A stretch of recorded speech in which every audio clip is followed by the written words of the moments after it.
Café Anyway. Welcome to Café Anyway. Mike's Daily Podcast. Somewhere in podCastro Valley, the last place on earth where grocery prices are as high as everywhere else. Mike's Daily Podcast. In the land of Ameritopica, and Atopica is the Federal Trade Commission's looking into why the supermarket prices are so freaking high. Whether consumers are getting ripped off, that's what they're looking into. That's somebody there who's going to do this investigation. FTC Mike's Daily Podcast Chair Lena Khan. We want to make sure that major businesses are not exploiting their power to inflate prices for American families at the grocery store. Yeah! Because, and this according to the people over at newsnation.com, the grocery prices surged more than 25% since 2019. Yes, 25%. Now, no piddly 2%, no piddly 0.25%. 25%. Faster than inflation for goods, other goods and services. Although food inflation has slowed recently, many families have realized that when what goes up doesn't always come down, and that's frustrating. And I've been noticing that, of course, at the restaurants. Restaurants are too dang expensive. The prices went up, never came down. Why would they bring it down? Maybe what the supplies that they're paying for are still expensive that's why they're keeping the prices up, or it's the profit. They want to keep making profit. Because I learned that from the underwear gnomes. Step 1, collect underwear. Step 2, step 3, profit. That's a South Park joke, and I don't quote many South Park jokes, but that's a pretty good one. Shrinkflation is less common than you might think. The people over at the Bureau and here's today's podcast picture of labor statistics are saying chicken and beef prices are still near all-time highs. It says Khan acknowledged that grocery inflation has improved over the past year, but said it's not clear what Americans are getting, that they're getting the competitive, affordable prices they deserve. Yeah, let's investigate that. We've been investigating everything else. This investigation into the assassination attempt on Trump has gone on and on and on. Let's move on to things that actually affect us in a more immediate way, since our names are not collectively Trump. Hey, this is not a jump. It's the late great Basil the Boxer jumping around and saying, hey, I want grocery prices to come down. No, he was probably chasing a bat. Because we have bats in podCastro Valley, and he sometimes, especially around October, fittingly, there'd be a bunch flying around, and he thought those things were interesting. So she called for an inquiry and said that the FTC is determined to understand why many items remain too costly, even as many large grocery chains are still raking in enormous profits. And profit. It's the same thing Biden was doing a little while back with the oil companies, with the gas prices staying up so high. And then I heard these crazy, weird, conservative money type people that were leaning very much Republican, like the Fox Business types, saying, oh, they shouldn't do that. It's not the gas makers' fault. They should back away from that. Why are they... Is that why you're bald, Mike? High gas prices? Oh. I always find that fascinating when they complain about, no, gas prices should be high. It's a good thing. Once the FTC authorizes the study, major grocery chains would be ordered to provide information on their costs and prices on common products. And an FTC, Federal Trade Commission report earlier this year found that some large grocery retailers took advantage of pandemic-era supply chain disruptions to beat out smaller rivals. Even those supply chain disruptions disruptions ended during the pandemic. But they kept doing it to beat out smaller rivals. The same report found retailer profits rose in the first 3 quarters of last year. So inflation is easing. Why aren't prices going back to where they were? Joe Biden has called out... Danger, Will Robinson, danger. He said, danger, danger, Will Robinson, because he remembers that show. I don't think he was on that show, but has called out grocery giants for so-called shrinkflation, arguing that corporate greed is helping drive inflation. The FTC has played a major role in carrying out the administration's push to combat anti-competitive pricing. Oh, and that's another reason why Republican-leaning business-type people complain about this. It's because it's something the Biden administration is doing. And anything they do, anything the Biden administration does, they question, right? They criticize, they put down.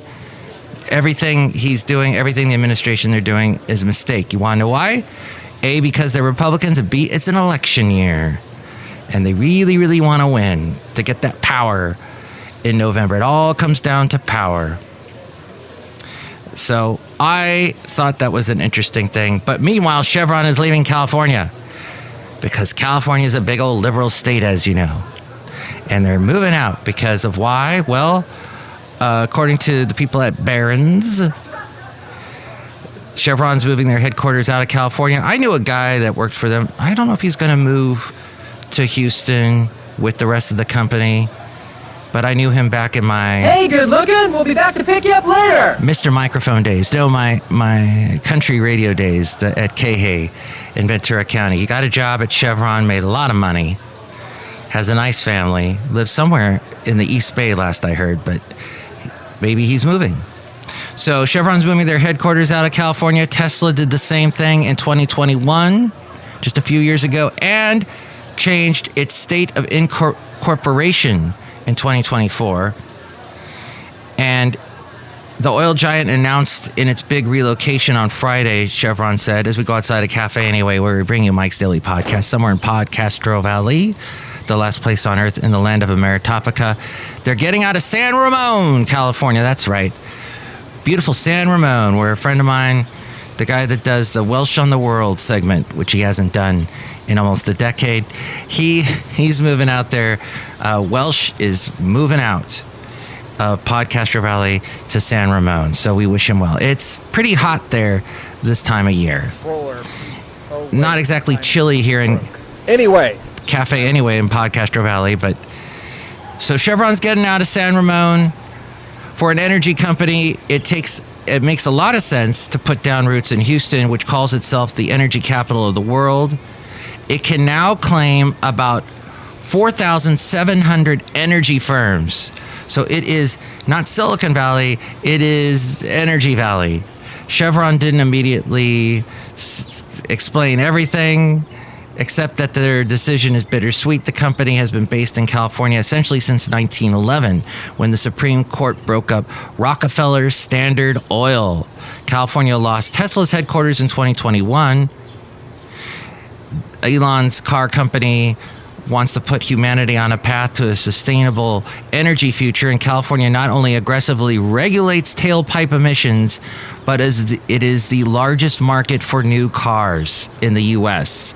Yes, this state here, the largest market for new cars, which explains when I do my little commute from podCastro Valley to Fremont, why I see so many cars I've never seen before. I see Cybertrucks everywhere. Anywhere else in the nation, you see a Cybertruck, it's like, oh my gosh, what is that? What sci-fi movie out of the 70s did that come from? Of course, it came from the one called Damnation Alley. I was thinking Fantastic Voyage, but no, that was a little bit earlier than that. Damnation Alley with the guy from that played Hannibal in the A-Team. No, not the one that Trump's always talking about. Not that Hannibal, the other Hannibal. The Pepper. Gosh, I'm just not accessing the things today. Well, he was also in Breakfast at Tiffany's. It's a trap! Not in that movie, though. Not in Star Wars. Okay, so California not only aggressively regulates tailpipe emissions, it's the largest market for new cars in the U.S. It's always been a big car state. We have car shows everywhere, all the time, every weekend. And it is the number one buyer of all electric vehicles. Yours truly will not buy an electric vehicle till those prices come way, way down. And plus, I got to refit my house to be able to have a charger. Those are expensive too. So that's a long ways off. But Tesla and California seem like a match made in heaven. But today, the EV pioneer has a huge manufacturing plant near Austin. So Tesla's in Austin. They also got SpaceX over there. They have a large complex near Brownsville. So that's companies moving out of California. Fascinating. George Peppard.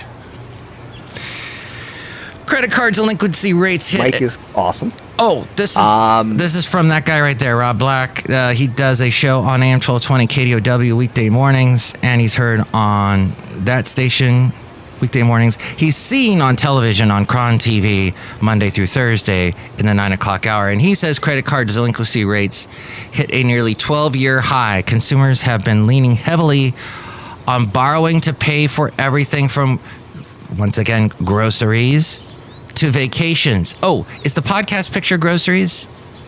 No, it'll be something recent. It's always something recent, but I'm leaning maybe my recent trip to Lafayette again, which is a little bit north of San Ramon and a little bit north of me in PodCastro Valley. Okay, so as you probably heard, Inside Out 2 is now the highest grossing animated movie of all time, surpassed Frozen 2, which I did not know Frozen 2 was the all-time highest grossing animated movie of all time. Yeah, how's the mic, Mike? The global IT outage caused by the botched CrowdStrike update that happened recently.